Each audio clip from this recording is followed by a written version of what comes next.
This is Carlos from Midwestern Marx.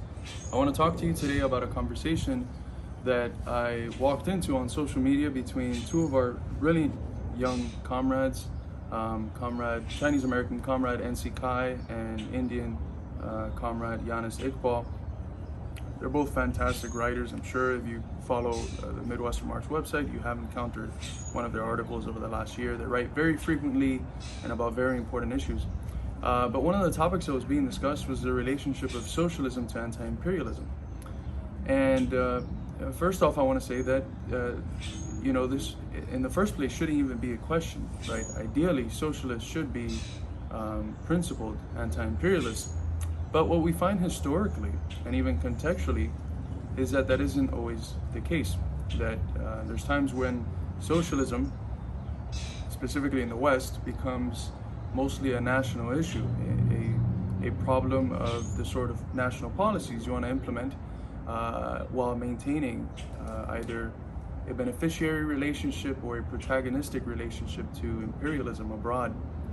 And so the question stands in the case of one encountering a socialist experiment and an experiment that is not socialist, that might be anti-socialist even, that might have socially regressive views, but that stands in a geopolitical position that makes it by nature participate in the struggle of anti-imperialism.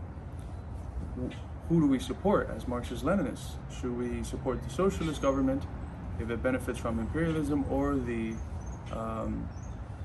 anti-imperialist government even if it's anti-socialist? So this question has been one that has been pertinent over the last 100 or so years. So I want to read a short quote from Joe Stalin in his book Foundations of Leninism from 1924.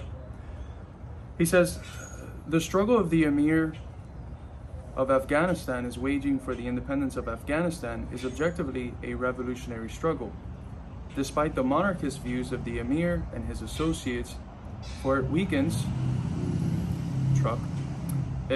disintegrates, and undermines imperialism, whereas the struggle waged by desperate Democrats and socialist revolutionaries and Republicans, such as Kerensky and others, during the imperialist war was a reactionary struggle, for its result was the whitewashing, the strengthening, and the victory of imperialism.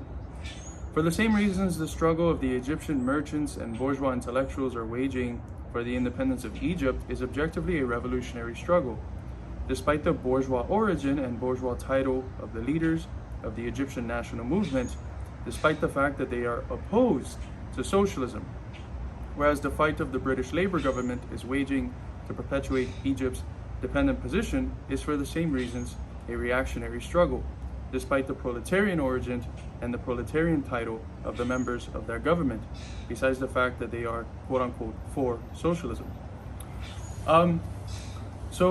This is quite important, and although Stalin is not using the terminology yet because it hasn't been developed, it would have to wait until Mao for the terminology to develop. What he's analyzing there is what is the principal contradiction in the current global situation. And what we find is that the principal contradiction is imperialism, right? The highest form of extended capitalism, when capitalism goes abroad, when finance capital, specifically a monopoly capital as a protagonist, goes abroad. And when you have a condition where imperialism and the relations that it brings about, the processes that it brings about, is the principal contradiction, it is objectively more revolutionary, at least as what Stalin is arguing, it is objectively more revolutionary to support an anti-imperialist government, even if it's socialist, than to support a so-called socialist government that benefits or perpetuates imperialism. So I think that there's a few different ways that we can see this today. Quite a few governments, specifically in Europe, that are social democrat or self-proclaimed socialist, that exist because of their geopolitical position in places where they benefit from imperialism and even perpetuate it at times.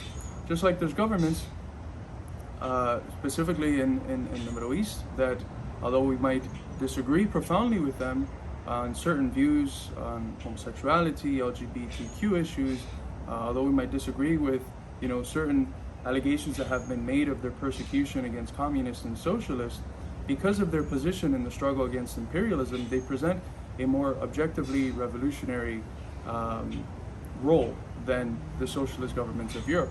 And I think a good example of this is right now there was a social democratic socialist government elected in Germany through the traffic light coalition between the socialists, social democrats, the liberals, and the Green Party.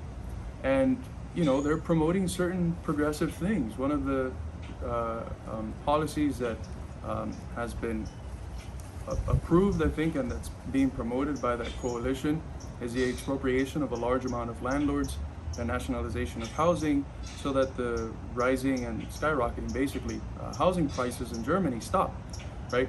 These are policies that socialists ought to support, and there's other policies nationally that they're promoting that are quite progressive and that we should support. But when we look at the discourse that they have in terms of China, and even though they exist in a position in the European Union that's a little bit less antagonistic to China than like the US and the UK, they're still in a benefactory or in a position that promotes this new Cold War against China. And in the terms of global imperialism as a whole, they're still in a benefactory position with its relationship to the US and to the UK. So the other example we have is a government like Iran, right? Iran declares itself not to be a capitalist government. They also declare themselves not to be a socialist government. They assert their own form of governance based on their religion. But Iran has, certain news articles have leaked that they have persecuted communists and even killed certain communists. They also have, in terms of LGBTQ issues, certain issues with homophobia and things that us here in the West consider to be incorrect, or just from a basic human rights issues that these things are incorrect. But Iran, because of its position in its geopolitical context, and is placed in a unique position to fight imperialism, right?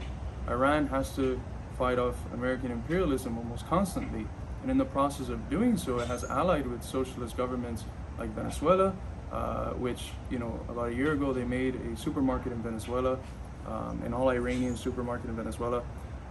They have allied with China. I think China and Iran are now about to, or they solidified one of the biggest deals in human history between two countries.